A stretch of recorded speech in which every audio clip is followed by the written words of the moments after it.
Hello, Hey, Erin. Hey, fellow Joe. Happy realtors. Thursday. Happy Thursday. How's everybody? Is this the last Thursday of the month?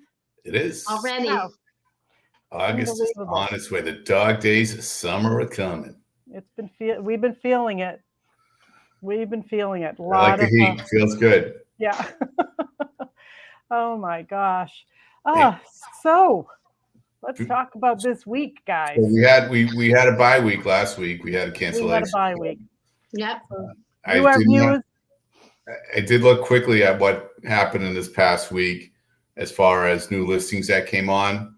So we had 174 new listings came on the market. We did. I think when we first started looking at this, that was probably around 90, 120 at the time. So we're starting to pick up a little bit of steam.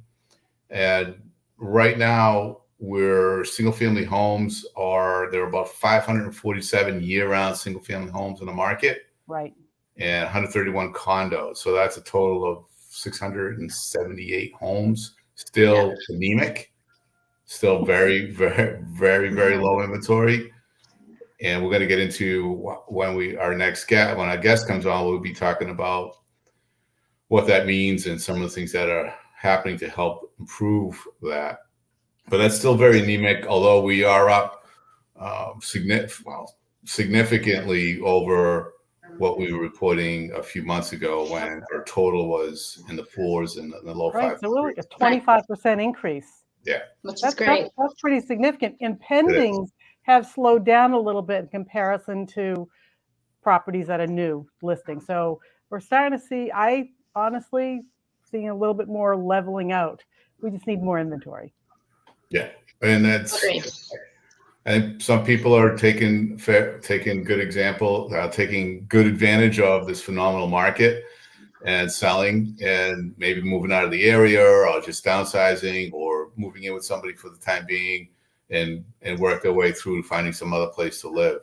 And right now, if a seller is at all thinking about doing it within the next 6 months or even a year, now, I mean, who knows how long time.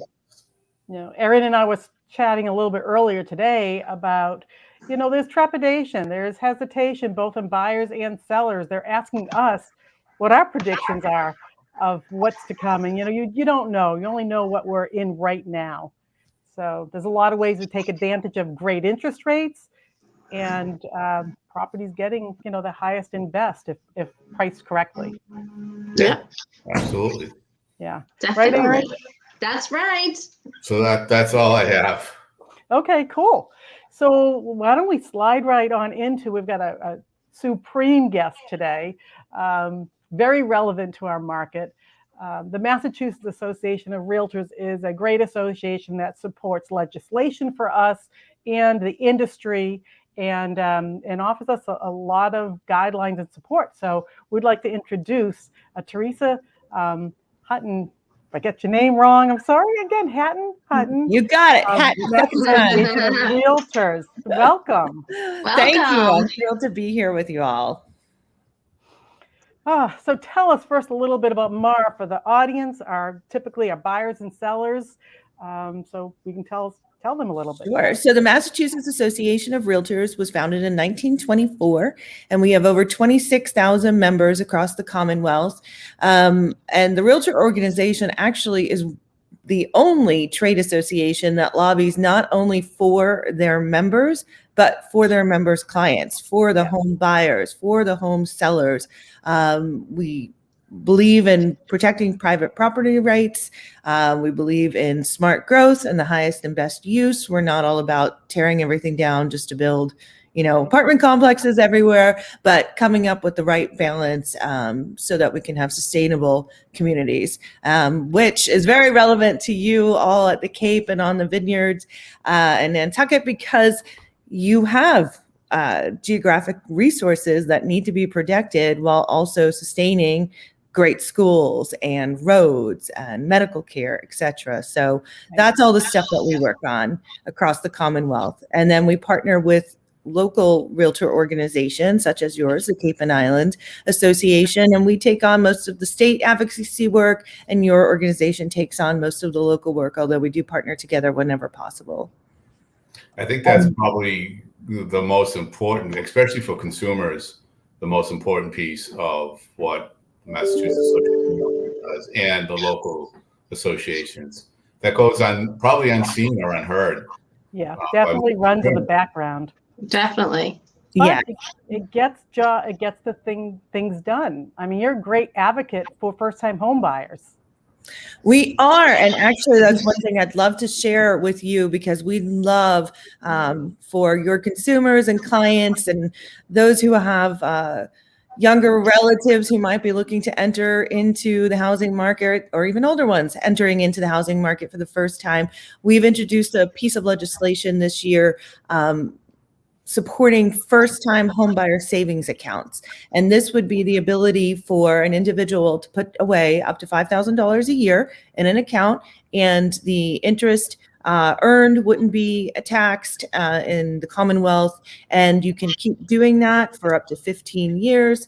And as you were talking about with the inventory, it is really challenging right now for a first-time person coming into the market, especially if they have student loan debt or other things, to really save that down payment. So we're really excited about this tool as a way to help encourage people and give them an opportunity and a path forward so that they can be competitive against other folks in the market.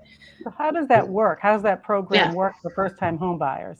So it's still in legislation now, so it's not out there yet. But if you like the idea, please contact your elected officials and ask them to support it.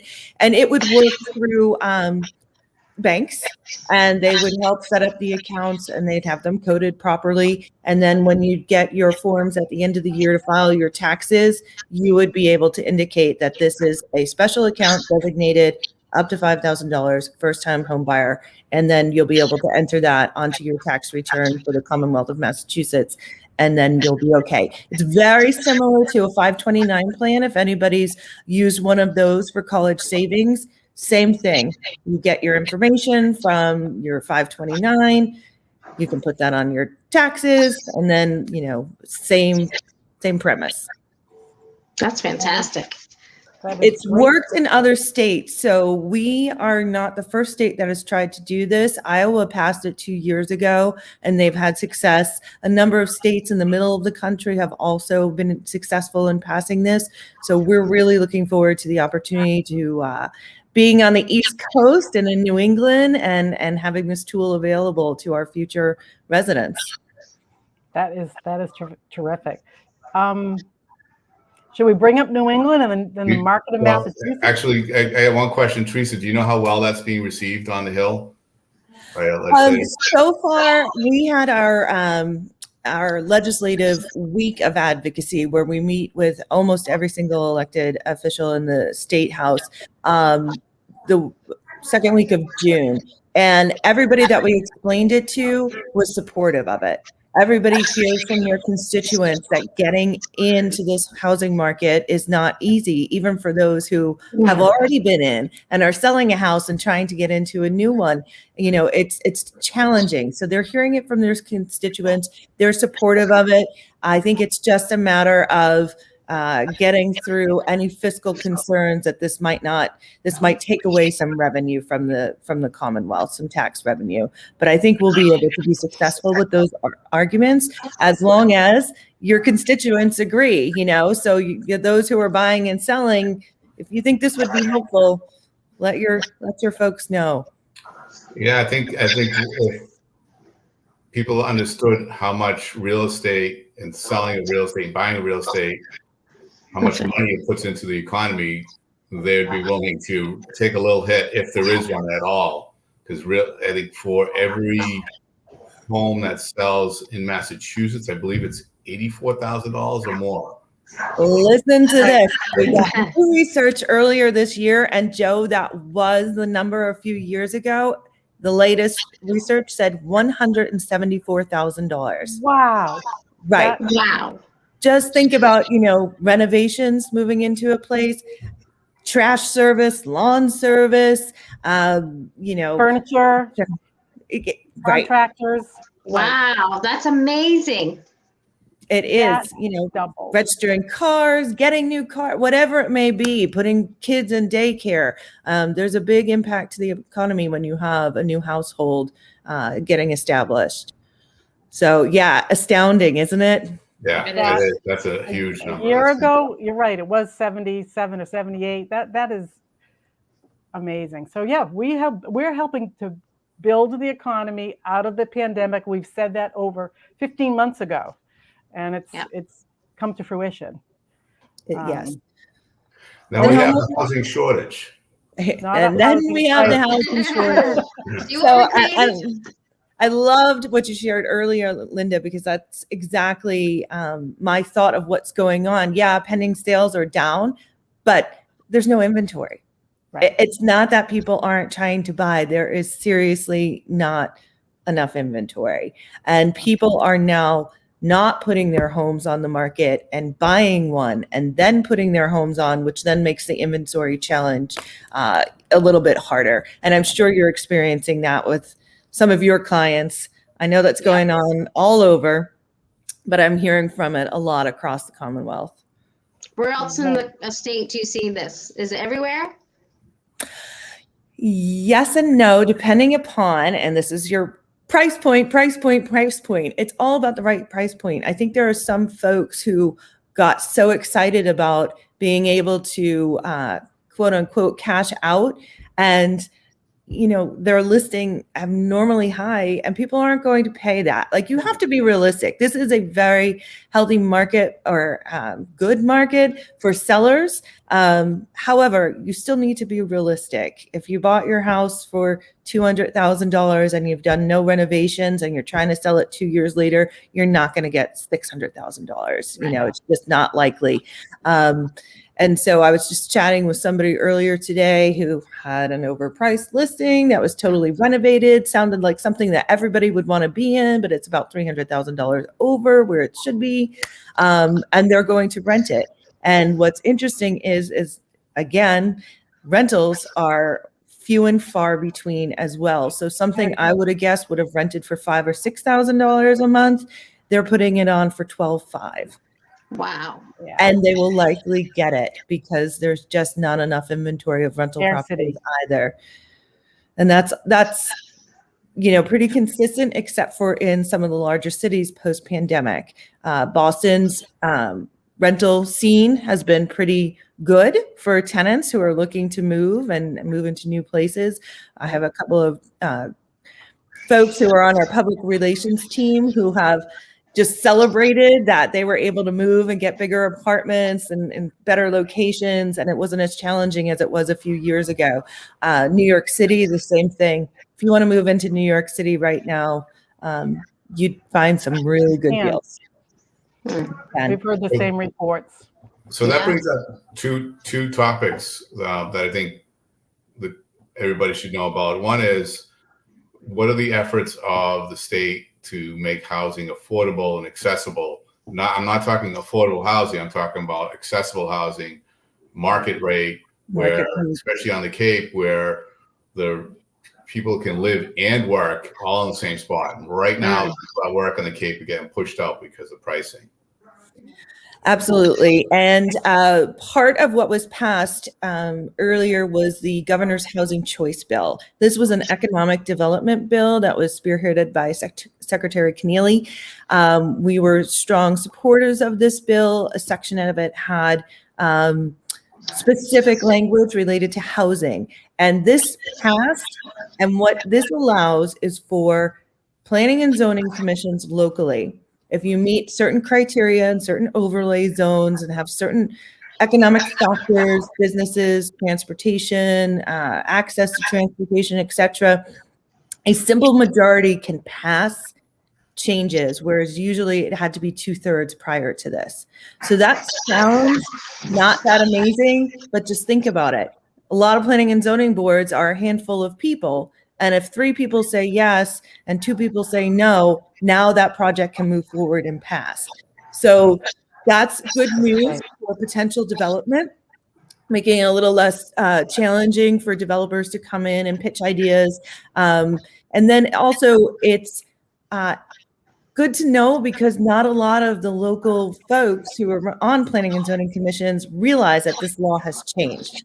So we've heard from some of our friends on the North Shore that they were trying to get an accessory dwelling unit passed so that people could do that on their property by right. And it didn't pass by a 2/3 majority. And it was only until we came up and told them and said, actually, you did pass it. And then they learned the law, and then everybody celebrated because this is something that they've been trying to get for a very long time in the North Shore. There are a lot of folks. We have the Massachusetts Tax Foundation, easier said than done, right? Has a great demographer, and I was having a lovely conversation with him a few weeks ago. And what Massachusetts really needs is senior housing. When you look at the demographics of who's coming in, where they're settling, what they're doing, we are going to have a major lack of senior housing over the next decade. And senior housing sometimes is more dense than a single family. You know, sometimes seniors want to be in a community or an area where there's other like-minded people like them, and they can help each other out with rides to the grocery store or whatever it may be. That's something that's coming up. And when we talk about, you know, development, nobody likes to change. Nobody likes to change, but yet we want to provide and find an opportunity for folks who have committed to their local areas to be able to stay successfully in their local areas. So that's something that we'll be looking at going forward as well. And the governor, you know, is working with right now the legislature to talk about how to spend all these federal funds that have come in from the government. And, you know, he wants to do a lot of it towards housing. So let's see how that goes. The State House wants to dictate how that happens and not give them a full swath, which is totally fine. They will figure it out. But I think everybody knows that housing is a giant issue, not for just people coming in, but for people who want to stay here. Yes. The other point that what is all this noise? There's a little. Could somebody mute where all this noise is coming from? So the other point that you brought up too was rentals and the lack of inventory. There is a movement for rent control. Mm-hmm. And although that sounds like, hey, that sounds great, people can afford to stay in home and stay in a rental longer and make it more affordable, there's a major backlash from the developers or the owners of these properties that would be forced to have to accept lower rent. And maybe you can explain how that would affect the market potentially. Sure. It doesn't provide, my biggest challenge with it is it disincentivizes property owners from maintaining at a high quality, and therefore could potentially put people in dangerous positions. And I don't mean to be stark like that, but you know, I reside outside of New York City for many, many years, and you look at and read these articles and these rent-controlled properties that have been around forever, they can't maintain them.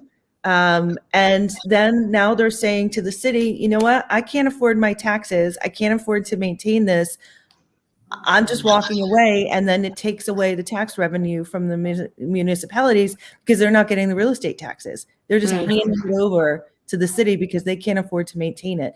And it's a large scale problem on that, but it happens. Let's say that I owned, which I did, a condo that I rented out for a while. If I had rent control and I couldn't afford to replace the HVAC when it came up or replace the dishwasher, and then mold came in and something else, these are real life issues. Dollars and cents are dollars and cents. And, you know, everything else inflates. It's somewhat unfair to put the burden on one party or individual. There's better ways. There's better ways. And I think during COVID, we've seen better ways of helping supplement tenants' incomes, and providing housing support to the landlords if the tenants were in trouble. And Massachusetts is phenomenal in their speed and getting funds out. There are a lot of states not Massachusetts who were not able to take the federal aid and get it to landlords and tenants still to this day. And the eviction moratorium is almost over, and they still have not received any relief in over a year. So kudos to Massachusetts for getting that out, for having networks already set up where you can have housing authorities and development groups that are able to assist. So kudos, and I know you have some good ones too. And it's not just a city problem. If this passed, it would affect every community, correct? Correct. So that would mean on Cape Cod, where there's so few rentals, Cape Cod, for instance, there's so few rentals already available. If people were burdened to maintain a lower rate, they would probably take it out of the stock, either sell it or to an end user, or turn it into a vacation home or vacation rental, and would have even a bigger problem with housing or rentals. So there's no incentive. What would be the incentive to invest? Correct. So it's just like more and more off the rolls for rentals, which we need dramatically in a major way on the Cape. Yes, I was anecdotally, I'm sure you all know this, but I was sitting next to a woman at a restaurant a few weeks ago, and she comes down to the Cape during the summer and helps at a pizza shop that a friend of hers owns. And she couldn't find anywhere to live at all. She said she spent the first 2 nights sleeping in her car. Like rentals were so few and far between. And my heart felt for her. It's a super big challenge. Yeah, we had a pretty good sized employer trying to hire a high-end employee, had the person all lined up to go, couldn't find housing, and it all fell through. So it's a common story. It is. It's a blessing in one way to be in such an attractive, wonderful area. But as we were talking about with infrastructure and roads and business, you need to provide a community where people can live and work as well. Exactly. What else is going on in other parts of the state? Yeah. So go ahead. Did you want to cut me off first on something? No. All right. So pendings are down. That is across the state. That is not unique to the Cape. There is still severe lack of inventory, and up in the Berkshires, where they're another second home community, they have no inventory, and they are struggling with trying to find housing for those who work in the area, where they won't have to drive an hour plus to get in to their office facility or their manufacturing facility. So that's been a huge challenge, similar to yours, but up in the mountains as well. They had a large influx of folks leaving New York City, just like you did, coming in, and now many of them are staying year round. Right. Yeah. Well, Uh-oh. Where'd you go? Come I don't back. know. I'm There back. you're back. well, that was quick. Quick Don't wardrobe take yourself change. out yet. So that's happening there. At one point during the pandemic, our days on the market, our inventory, days of inventory were eight. That's it. Yeah. And now we're up. We're in the teens now. So a little bit healthier, but still a lot of pressure. Healthy housing market is about a 90-day turnaround by the time you list, show it, work out an agreement, do your inspections, and get to closing. We're still in the teens. So a little bit better than we were a year ago, but still challenged. Any areas that are starting to level off and get a little healthier, or is it all pretty much across the board in the It is still across the board. Still. We're even seeing an uptick in land. People that have had land on the market for a very long time, that land is sold, but they just can't find builders who are available to start building, but at least they have their land secured. And so that's been a new uptick in the last year as well. And there's one other thing I wanted to talk about, if I could, before I get booted off.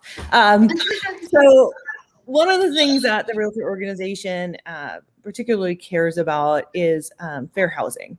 And last year, Suffolk Law did a study about rental discrimination with people trying to get to see properties, access to properties, and rent properties in and around Boston. It was a very distressing and upsetting report, and that's not something that we as realtors stand for. So licensees across the state have to abide by fair housing laws. The realtors have a code of ethics, which takes that and ups it again. So they double down and commit to supporting fair housing.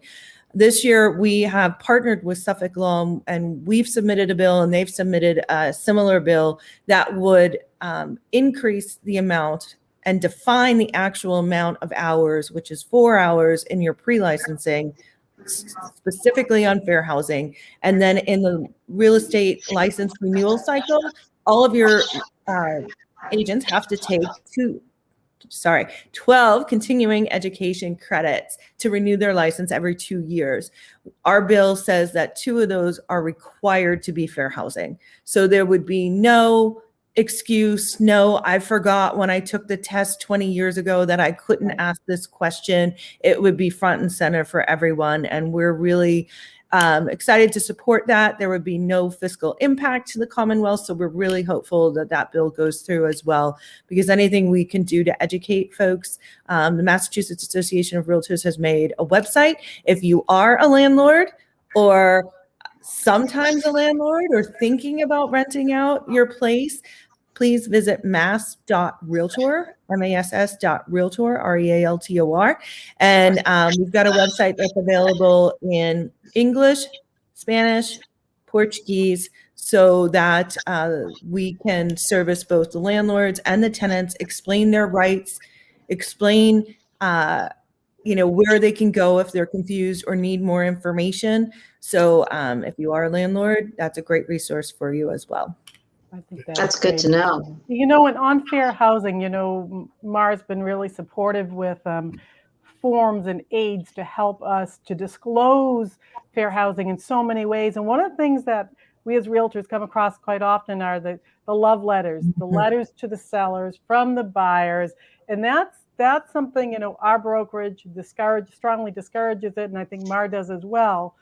So talk a little bit to that point, because I think it's an unrecognized, I think that it's not quite widely understood. Absolutely. And to be honest with you, before I started working in the real estate industry, I wrote one of those love letters. I wanted to get the property that I was bidding on, and now I look back in horror. So the love letters, although they sound wonderful, can go down a slippery track because it really highlights several protected classes that would likely be included inside one of these letters, the most being family status. So if I were to write, I can't wait to have my daughter's second birthday in that backyard, I'm already letting you know my family status, which you should not know. That's a protected class. So it goes down a slippery slope. Now we have a form that's a disclosure. So at the time when a listing is taken, an agent can say to their client, this is what love letters are. Would you like to accept them? Yes or no. Here's the risk. If you do accept them, you could be exposing yourself to a potential fair housing violation. Right. So although they sound great, don't do them. Don't do that. Go on price, go on terms. All about the money. It's about the money and it's about the timing. If you can't move for 90 days and we're in this tight market and somebody's willing to make that as part of the offer that they'll wait, great. Does it matter if their kid's going to have a second birthday? No. So just try and remove yourself from that whole situation. And we do have that form available for our— The real simple form.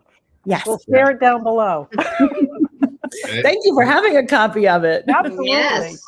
Our brokerage just gave access to them all this morning, as a matter of fact, at our weekly meeting. So wonderful. Thank you for that. Yeah, it's all great wonderful support that helps us be better at what we do. And we did have a Nice. meeting a couple of weeks ago with the Attorney General's office. They were asking about them. And once they start looking, they've gotten complaints. So Or lawsuits. just be careful, listen to your agent, stick to the terms, and try not to get too emotional or emotions involved, I should say. And it's a hard thing in this business. It's very emotional. And, that's where we try to just keep things Even in killed. line. While the emotions are outside here, we're driving you there. Exactly. So, well, we are just literally, our 30 minutes are up. This show just flew by today. Thank you. We want to thank you guys so much, Theresa, for joining us. It's been a It's my pleasure. We'd love to have you on again, maybe at the end of the year, cap things off. Right, that would be awesome. I would love it. Excellent. If you want to hang in there for a minute while we sign off, you guys have a great weekend. You too. It's been fun. Stay safe. Adios. See you all later. Bye. Bye. Bye-bye.